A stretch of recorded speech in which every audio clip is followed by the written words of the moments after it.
Jewish Education in Media is pleased to present L'Chaim, a program that highlights the people, issues, and events of importance to the Jewish community. Now here is your host, Rabbi Mark Golub. I'm Mark Golub, and from time to time we have the opportunity to present to you unusual, outstanding figures who've made contributions both to the Jewish community and on the world scene. And many of them have been an absolute joy for me to meet, talk to, learn from. And I think there's nothing more that I enjoy than bringing to you someone of real substance. I have an opportunity today, and I'm sitting in this gentleman's living room. I have a chance today to talk to one of our generation's amazing academic lights. He's written more than 30 books, and as I've told him off camera, as a historian, he is recognized as the preeminent historian in his field. It doesn't mean he would be a good writer, but all of his books are extremely well written, and what I mean by that is they're accessible.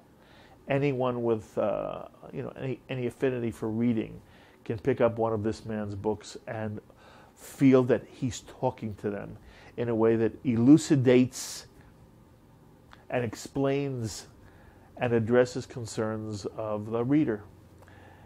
This gentleman has written, as I said, more than 30 books.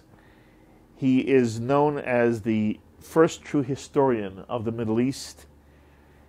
He's the first to bring historical methodology to the study of his field, and he is the world-renowned Professor Bernard Lewis, who has graced Princeton University since 1974. Before that, he was born in Britain, and he was drafted into the British Army.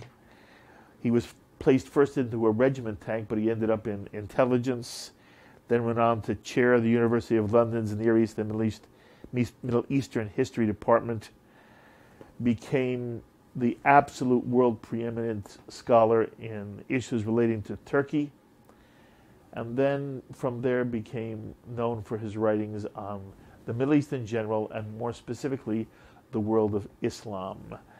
He has been turned to by not only academicians, but also heads of state. And one of the things he writes about in a recent book is a meeting he had with people like Gaddafi. And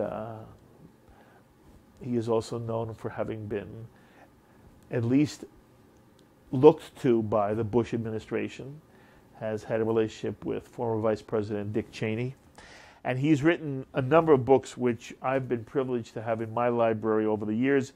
One of them was What Went Wrong by Bernard Lewis, then The Crisis of Islam, Holy War and Unholy Terror, and then most recently, and as we're taping, by the way, Bernard Lewis is 95 years old, 96 years old.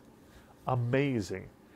And he has written a memoir, Notes on a Century, Reflections of a Middle East Historian, with a foreword by Bunsey Ellis Churchill, who is very, very dear to him and has inspired him in many ways.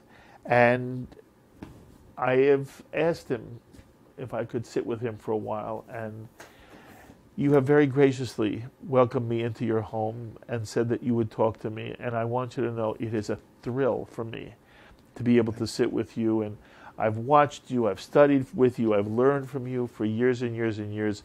And now I get a chance to talk to you. Thank you so much for joining us on Shalom TV on this L'Chaim program. Thank you. Thank you. You're very kind. One question about your own background, which is now something that is being talked about because of the memoir. You write about how you first fell in love with the Hebrew language as a child studying for bar mitzvah. And I was wondering to myself as I read this about you, It is clear that you did not come from an observant Jewish home. And yet there was something about your home, Jewishly, that moved you and touched you. Can you talk about that for a moment? Yes, my family were what we used to call in England twice-a-year Jews. I don't know if you've heard the expression. We do. We have a similar expression among American Jewish life. Twice-a-year Jews. Once a year meant Rosh Hashanah and Yom Kippur. Yes. And the other was Pesach. Yes. My mother kept a kosher house. Ah. But they weren't very fussy what they had outside. Okay, right. We did not go to synagogue except Rosh Hashanah, Yom Kippur, and Pesach. Okay. And the point when I really became involved was when they were preparing me, when they decided they had to prepare me for my bar mitzvah. Okay. And by the way, were you perfectly comfortable as a young 12, 13-year-old with the idea of having a bar mitzvah ceremony? Oh, yes. Okay. I mean, it was normal. I mean, the circles in which I moved, there were Jews and other people together, and it was normal among Jews to be bar mitzvah and other. Where were you? Where were you in Britain at this time? In London. In London. Okay. Yes. So when the time came to prepare me for my bar mitzvah, my parents looked around to find a teacher to prepare me, and I think it's my supreme good fortune that the teacher they found was a real scholar.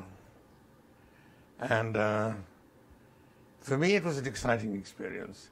I was always interested in languages, and I was always interested in history. Even as a child? Even as a child. I mean, when I was at school, in England in those days, when you went to school, you had to learn French and Latin. So I had to do 2 languages at school. And then at a later stage, you had to do the third one, German. So and I was good at languages, I was good at history. These were my 2 best subjects. So my bar mitzvah instruction provided me with a new language and a new history, which I found extremely interesting and exciting. And I liked it. And as I say, by a fortunate chance, the Hebrew teacher that they found to prepare me for my bar mitzvah was a scholar who could respond to my childish That's lovely.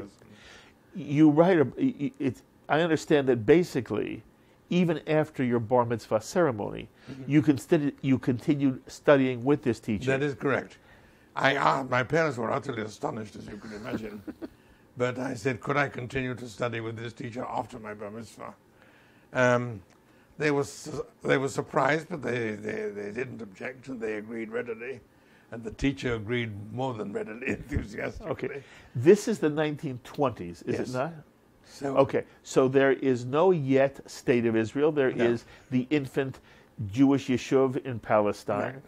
Are you aware, is your family Zionist in any sense at this point?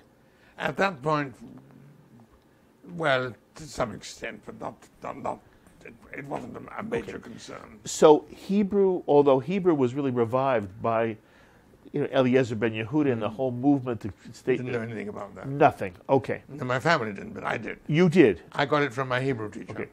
What I want to know is whether Hebrew opened up Jewish culture for you, Jewish life in a broader sense. It did. Hebrew introduced me to a new world.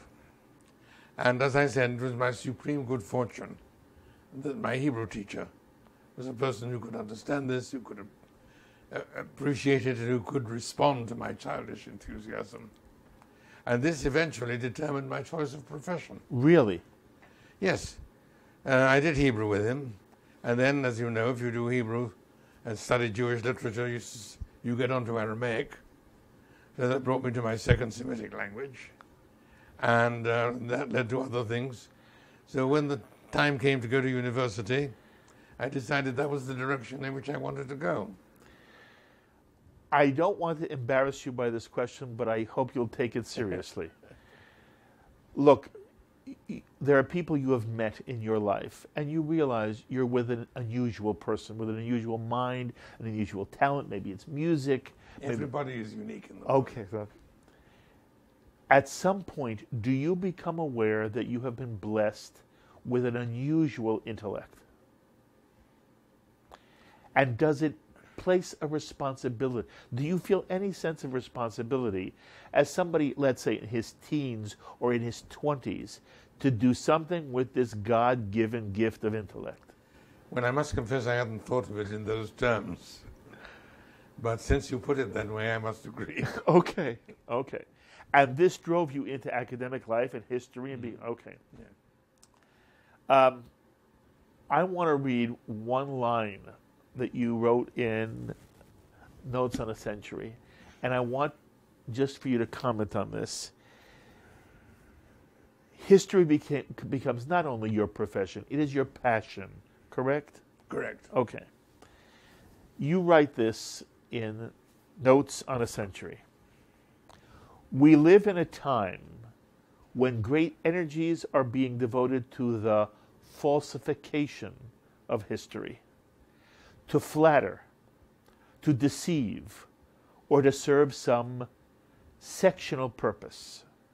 No good can come of such distortions, even when they are inspired by unselfish motives. History is the collective memory, and if we think of the social body in terms of the human body, no history means amnesia. Distorted history means neurosis. Those who are unwilling to confront the past will be unable to understand the present and unfit to face the future. I want to read that again. Those who are unwilling to confront the past will be unable to understand the present and unfit to face the future. A great responsibility, therefore, falls on historians whose moral and professional duty it is to seek out the truth concerning the past and to present and explain it as they see it. When you say that the falsification of history is an epidemic of our time, what are you really referring to? Well, many things, but it comes in several different forms. You have what, in many parts of the world, they tend to rewrite history to serve their own purposes, sectional, regional, national, religious, sectarian, whatever it may be. That, I think, is evil and dangerous. You also have the more directly ideological ones. I mean, even now, for example, even here in the United States, there is a tendency to use history in order to present a certain political and ideological point of view and to slant the history accordingly. And that I regard as dangerous too, destructive. Is it fair for me to assume that this would apply to your analysis of historians who now try to write the history of the Middle East? Well, not to all of them, but certainly to many of them. They use history to serve a purpose. You are a very courageous historian. What I mean by that is, it does not seem to me that you permit politically correct to color what you write. You do your best to report historically accurate presentations, and if it offends, it offends. Am I correct? I'm not sure what you mean by courageous. I mean, it's my good fortune that I have lived all my life either in England or in America. That is to say, in countries where I could express my opinions freely without being in danger in any sense. Yes. So the courage was not required to express my opinions. It could, I suppose, at some points endanger one's career, but even that was limited. So I don't think courageous really applies. But yes, there were times when it might have been difficult or embarrassing or awkward to express one's opinions, but I prefer to do so. I want you to look for a moment with me at the historicity of early Palestine as it morphs into the State of Israel. You write in The Crisis of Islam, you try to explain to the reader that Western culture has one meaning for the word history. And if I understood you correctly, the world of Islam sees history from a different perspective. Okay. And that you also say that there is an abysmal, that's your word, an abysmal lack of historical understanding, is what you say in Crisis of Islam, from a Western perspective, that we tend to have an abysmal understanding of history, while you seem to be arguing that the Islamic world is predicated on its understanding of its own history and its view of where this history is supposed to move the world of Islam? For most of us, history means the records of the past of the group to which we belong, or the group with which we identify. And this may be done in very different ways. Now, for Muslims, their identity is defined primarily by their religion. The idea of country or nation were alien to that world. I mean, obviously, people did have a place and an ethnicity, but these were not the primary identities. The primary identity was by religion. And history, for Muslims, meant the history of the true faith. And its spread, its struggles, its victories. And if Muslims are always very interested in history. I mean, there are some societies which just don't pay any attention to history. They don't regard the past as important. The Muslims always did. For them, history was very important. But Islamic history, the history, the meaningless gyrations of ignorant barbarians is of no interest or value. So the history meant the history of Islam. And this they did record and preserve very carefully and keep very full and detailed records of it. So that they have a very rich historiographic tradition and a vast historical literature. But of course, it reflects a certain point of view, yes, or rather a group of points of view, because they didn't always agree among themselves. The Jewish people have always seen themselves as a people, an Am, a nation. And we wanted to return to our homeland, Eretz Yisrael. We understood there was an Arab presence in the Middle East and in Palestine and in Eretz Yisrael. But we always understood this to be our nation homeland. You also go to great pains to explain in your book the extent to which, when the Muslim Arab uses the phrase Holy Land, he's really talking about Arabia. The Hijaz. Okay. Is he talking about Eretz Yisrael as well? Okay. If that's true, why is Eretz Yisrael now so volatile and important to the psyche of the Palestinian, who seems now, and the Arab world as a whole, seems now to be concentrating on the fact that they want that piece of real estate, and that in some way there's a feeling that there should not be a Zionist presence on that piece of territory. If that's not their holy land, and it is ours, why are they making the issue? It is a feeling in the Muslim world that it is their task to recover all the lost lands of Islam.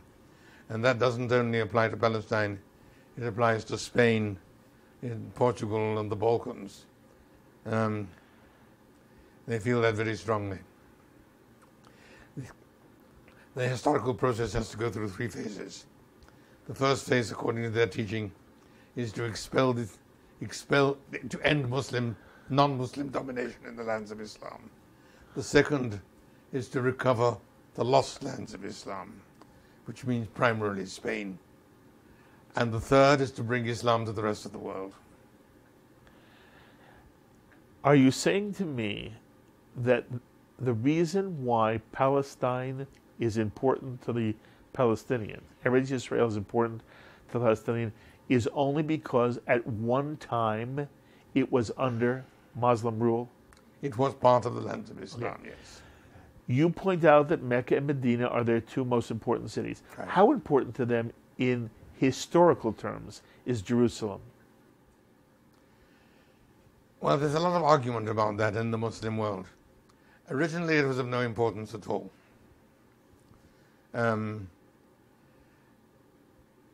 There was a brief period when there was a rebellion in Arabia, and the Caliph in Damascus lost control of the holy places of Islam.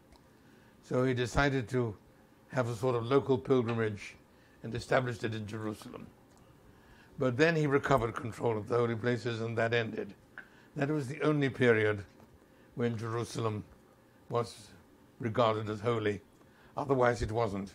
What is particularly, I think, revealing is when the Crusaders came and seized Jerusalem and controlled it for a long period, established a Crusader state in Jerusalem, the Muslim world was just indifferent. They paid no attention to it at all. They just didn't bother. They weren't concerned. It was when the Crusaders committed the supreme folly of attacking the Hijaz. That was what launched the counter-crusade, which eventually led to the expulsion of the Crusaders. And most dramatic of all is when the Emperor Frederick II went on a visit to the Middle East and tried to establish friendly relations with the Middle Eastern rulers. And the ruler of Egypt at the time said, well, Jerusalem is so important to you, it means nothing to us. I'm willing to give it to you. Which he did for a while.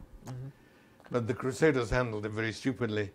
Not content with having Jerusalem, they decided that it must be an exclusively Christian city and that they must expel all the Muslims and the Jews. And that, of course, ended it.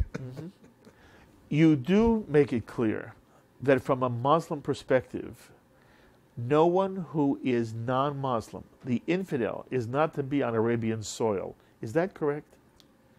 Most of Arabia, yes. I'm not talking about Eretz Yisrael. I'm talking about Arabia, yes. That, and this is their the holy land of Arabia. Okay, this is their perspective. Yeah. No, that doesn't include Yemen. Okay. Or Hadramaut, no. At the moment, though, it does include Saudi Arabia, for example. It does include Saudi Arabia. And they believe no non-Muslim should be living there? Right. Okay. Is it surprising then to hear Palestinians say at times, no Jew should be living on the West Bank? Bernard, what are we to make of the fact that the State of Israel is doing its very best to try to make accommodations to the fact that there are two people living on the same land? And at the moment, the accommodation is expressed in the notion of a two-state solution. Yeah. And there are those in the Jewish community who believe that, and very often your writing is cited, that you're dealing with a different mentality, a different history, and a different goal for the future. And that the Palestinian people and their leadership can never make the kind of compromise which a Western mentality would be willing to make. To what extent when you look at this Middle East conflict, where do you feel the problem of Islam comes, and is there a way for the State of Israel to ever live side by side with an Islamic state? I would put it this way. The question is, what is the conflict about? Is it about the size of Israel, or is it about the existence of Israel?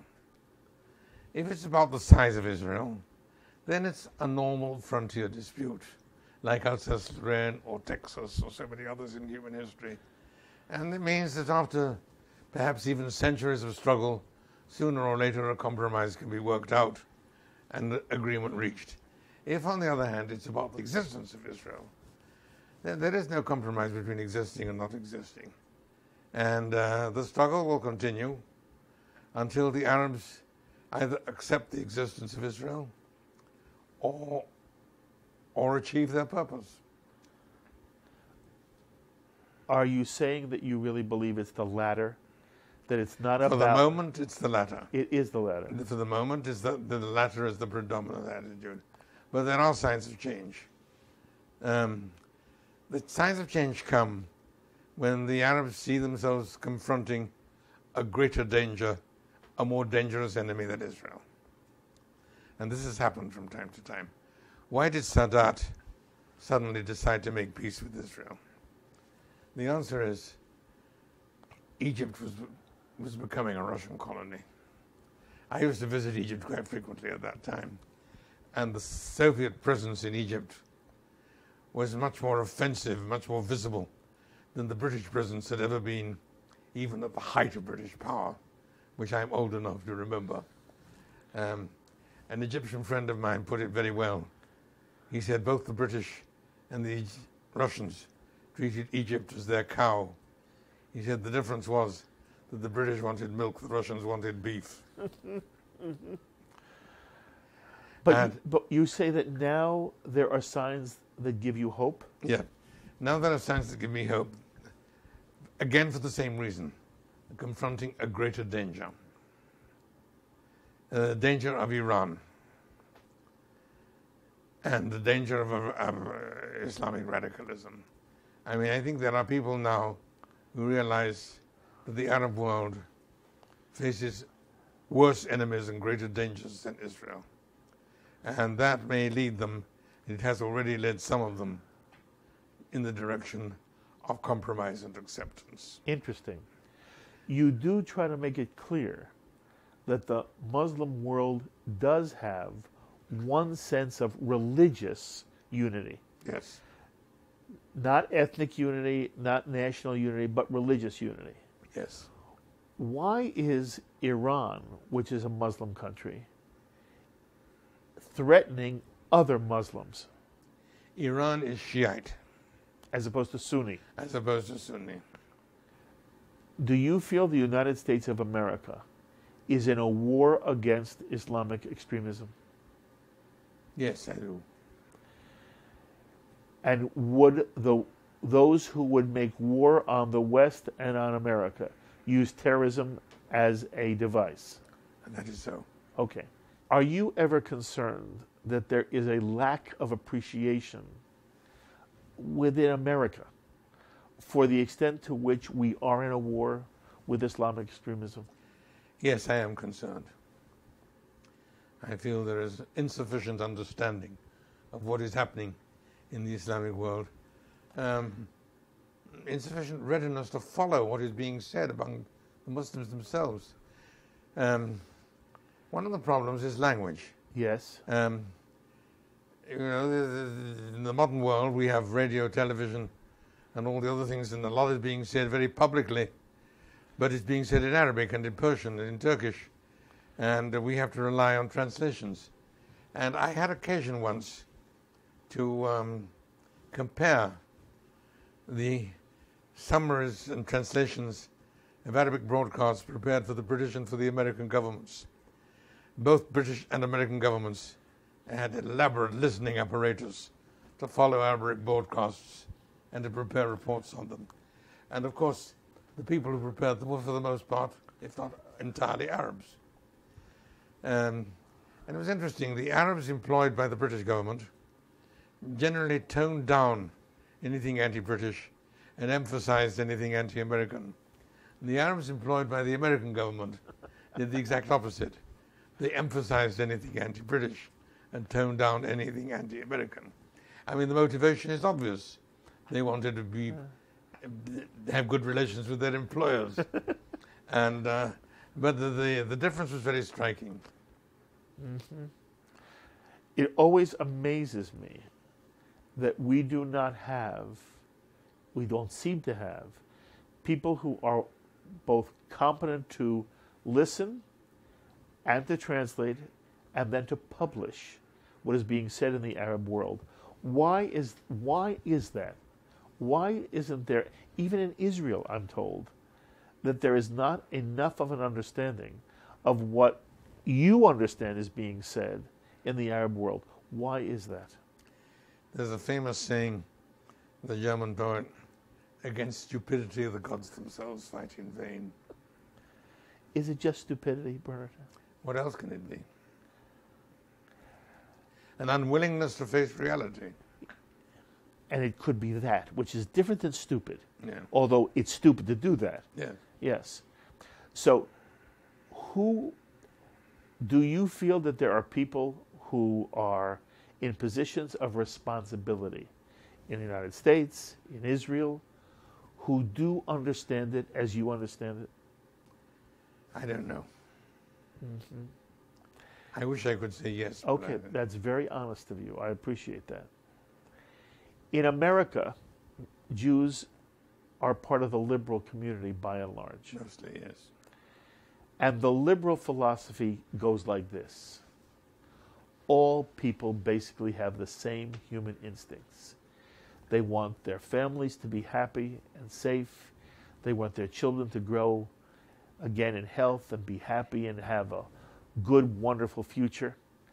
and that the criticism of the West from within the liberal community, Jewish and non-Jewish, is that the West has been an imperialist colonial empire that has imposed itself on aspects of the Arab world, and that it is insensitive to the basic human needs that are as real for an Islamic family as it is for an American Christian or Jewish family. To what extent is that correct? This was true of the British and the French and the Germans and other European powers in the past, rather at the present time. It was not true of the United States. I mean, people talk about American imperialism. Well, I suppose one might use that term to describe some of the processes by which the original 13 states developed into the present 50. But as applied to American policies in the Middle East and other parts of the world, it is absurdly inaccurate. I mean, what is imperialism? Let's take the two classical examples.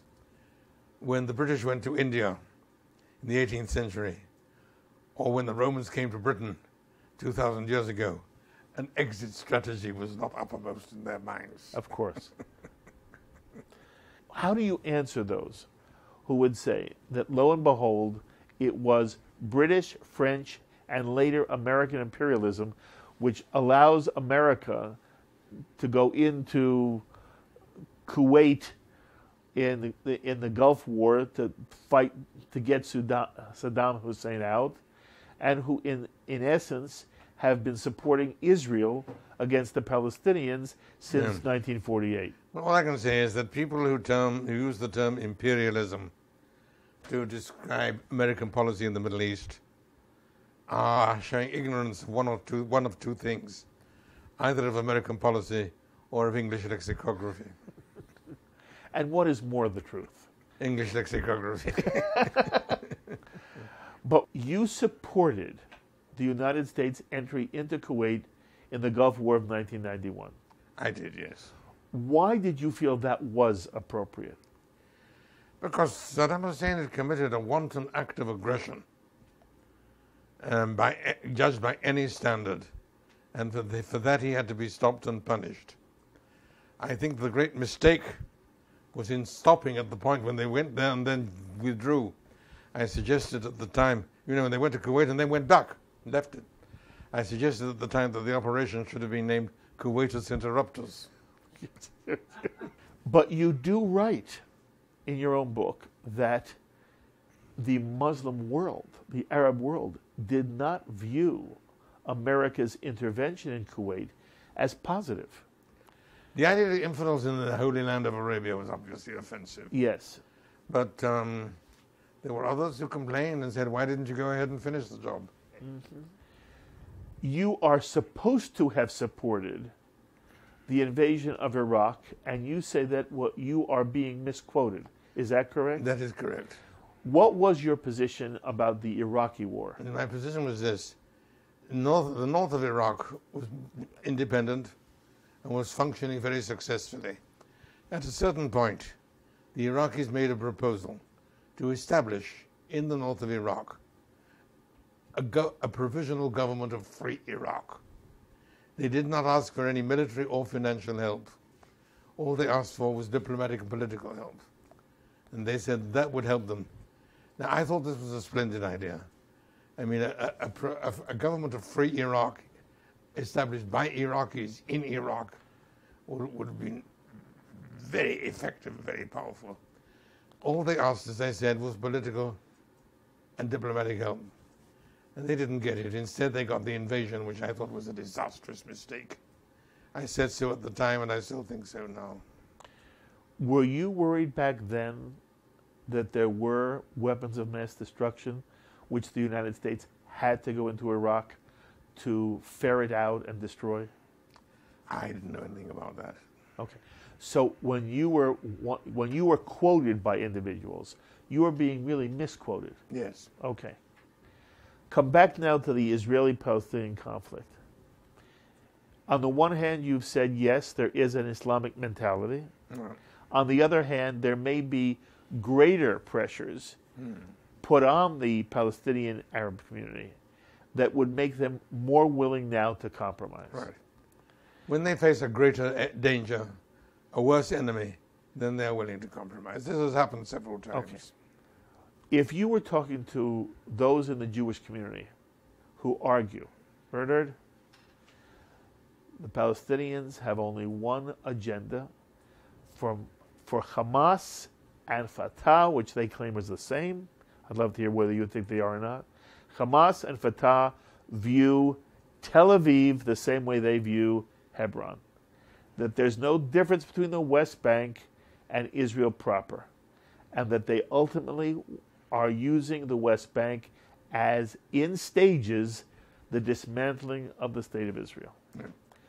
Yeah. If you were talking to a Jew with that perspective, would you say, I know you're right, or would you say you're making a fundamental error in some way? I don't know if making a fundamental error. I mean, there are considerable numbers of people who feel exactly that way. And they don't only feel that way about Israel, they feel exactly the same way about Spain and about the Balkans. And these are also former Islamic lands, which it is the duty of Muslims to recover. And we're not going to change that very easily. But I would not say that that is the dominant view, certainly not in political circles. Within the Muslim world or the Palestinian community? Within the Muslim world.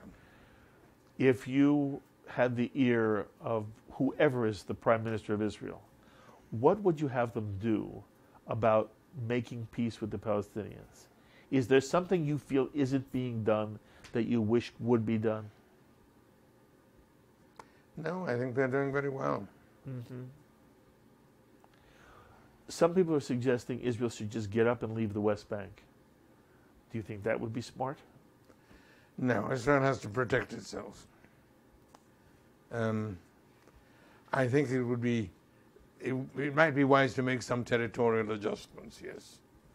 But I think Israel has to take care of its own security, but express willingness to evacuate territory if there is real peace. Mm-hmm. And what would you do with the settlements? That would be one of the things they have to negotiate. Okay. And I mean, why, for example, I mean, there are lots of Arabs living under Israeli rule. Why should it be assumed that no Jews can live under Arab rule? Would it be a mistake then for Israel to agree to a peace that means no Jew lives on the West Bank? Would that be a mistake? Or not necessarily? It might well be a mistake, but not necessarily. It depends on the situation at the time, the terms of negotiation, and the party with whom one is negotiating. At the moment, Bernard, are you optimistic or pessimistic about the struggle between Islamic extremism and the West represented by Israel and the United States? Well, I'm a historian. My business is dealing with the past, not the future. That's true. But if you ask me what I think is going to happen, let me put it this way. The entire Arab world has no resources other than fossil fuels. There was an Arab committee which published a report not long ago which produced the astonishing figure that the entire exports of the entire Arab world, other than fossil fuels, amount to less than those of Finland, one small European country. They could have said less than those of Israel, but that would have been too painful. That means they face a grave danger. Sooner or later, fossil fuels will either be exhausted or superseded by other sources of energy. And when that happens, they will have nothing. They will just sink into insignificance. And I can imagine a future situation in the, shall we say, in the second half of the 21st century, when the Middle East ceases to matter. It's already diminishing its importance. Europe can no longer play a role. The Russians would like to, but are unable to play a role. The Americans have clearly lost interest in the Middle East. And the center of power is now shifting eastwards. The superpowers of the 21st century will be China and India. And world supremacy will be contested between them. at some point, you also fell in love with Israel personally. Yeah. And I know for years and years you spoke twice a year at Tel Aviv University, an apartment in Israel. Do you remember how your love affair with Israel began? Yes. I first visited Israel when I was still a graduate student. I went on my very first visit to the Middle East. And I went first to Egypt, then to Palestine as it was then to Syria, Lebanon, Turkey. And I was very attracted by what I found. I went again during the war as part of His Majesty's service. And then after the war, I established a habit of going every year. You did not grow up an observant Jew. You did not grow up in an observant household. You were turned down... Semi-observant. Semi-observant. You were turned down by the study of Hebrew and Hebrew culture. I always wonder, when I talk to someone like you, you are a man of the world. By that I mean you travel the world, you study the world, you're meeting everybody. Well, not everybody. You meet everybody. Is it possible at the same time to retain the particularism of the Jewish mentality? In other words, if somebody said to you, Bernard Lewis, as you identify yourself, historian, man, father, where does Jew come in for you? It's an interesting question, and at different stages in my life, I would have had to give different answers. Very honest. I remember vividly when I signed up for military service at the beginning of the war, I had to fill in a form, and one line said race. And that was the first, indeed the only time I ever saw the word race in a British official document. And I wasn't sure what they meant. Now, the only people who were talking about race at that time were the Nazis, and I knew what they meant.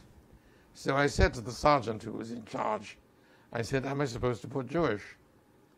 And he looked at me with a mixture of pity and contempt and said, no, he said, that's your religion. We have another line for that. We don't ask the same question twice. So I said, well, what am I supposed to put? So he said to me, don't you know what your race is? So I said, well, I probably do, but I'm not sure what you mean by race. So then he explained, he asked me various questions about me, my family, where I was born, and so on. Oh, he said, well, obviously your race is English. So I went to war with documents which said that I was British by nationality, Jewish by religion, and English by race. Later they explained to me that as far as the British Army was concerned, there are only 4 races. English, Scottish, Welsh, and Irish. He had to be one of those 4. Mm-hmm. That's how you answered when you were a young man about to enter the British service. Yes. How do you answer it now? Oh, it's an essential part of my identity. Mm-hmm. I regard it as a privilege. Mm-hmm. This is a privilege for me. I want to wrap it up. I want to come back to your book. The 2 things about it. One is, for me personally, who finds writing to be I find writing to be very hard.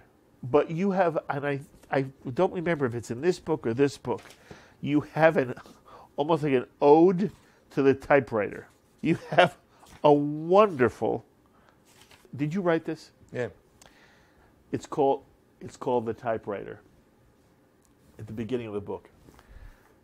Sometimes the machine stares back at me, somber, silent, a hint of menace.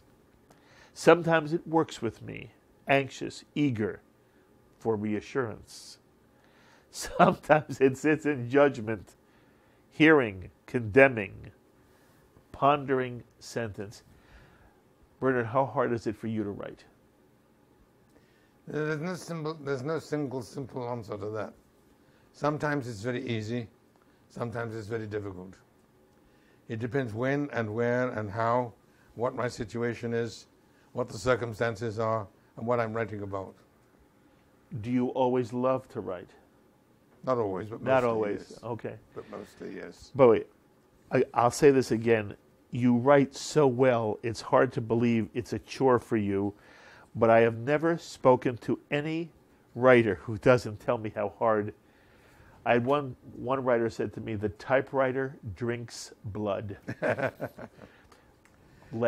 Yes? I was fortunate in that I went to school in England where I was taught from early childhood by rigorous English schoolmasters who didn't worry at all about my self-esteem. You do know, and you've written about it, American education is very different now. I know. And I think you make a very important point for us when you talk about how there's so little sense of history and how important history is in setting the context for what we're doing and what we're trying to create. And that's why what you've done is a real gift to us. So you write in sum at the very end of this book, I told you the parts of this book made me cry. I realize this is very touching. So that you write, I am 95 years old now. When I was young, at 80, I didn't know how true it would be when I murmured to Bunsey Robert Browning's lines. Grow old along with me, the best is yet to be, the last of life for which the first was made. Yeah. That's beautiful. You're a beautiful man, Bernard. You're a beautiful man. And then you said, Bunsey has improved and lengthened my life till 120, no, till 100 like 20. May you continue to enjoy all that life has to offer. Thank you. May you still continue to think, grow, write. It has been an extraordinary honor for me to meet you. I wish you kol tuv v'hatzlacha, only success and health to you. Thank you very, very much. And that was my meeting with one of the world's greatest historians, Bernard Lewis, who has written a whole host of books. His most recent, Notes on a Century, Reflections of a Middle East Historian. And if you can pick it up, it is a wonderful, easy, brilliant read. And you've heard me quote some of it, and I am really impressed by everything that this man has done and written, and it's an extraordinary honor for me to be in his living room with people he loves.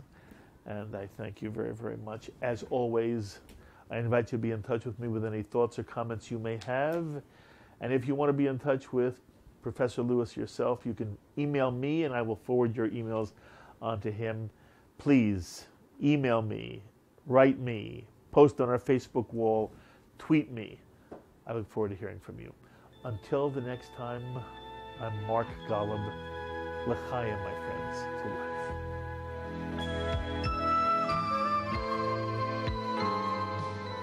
We would be pleased to send a complimentary DVD of this program to anyone who wishes to support Shalom TV with a tax-deductible gift of $36, double chai or more, to the nonprofit organization Jewish Education in Media. Simply visit the Shalom TV website homepage and click on the Donate button to make a donation by PayPal or your credit card. And please indicate the program for which you would like a DVD. Or you can send your tax-deductible check made out to GEM. To GEM, Post Office Box 180, Riverdale Station, Bronx, New York, 10471. And again, please remember to indicate which program you would like to receive on DVD with our compliments. And we thank you for your kind support. L'chaim is a presentation of Jewish Education in Media.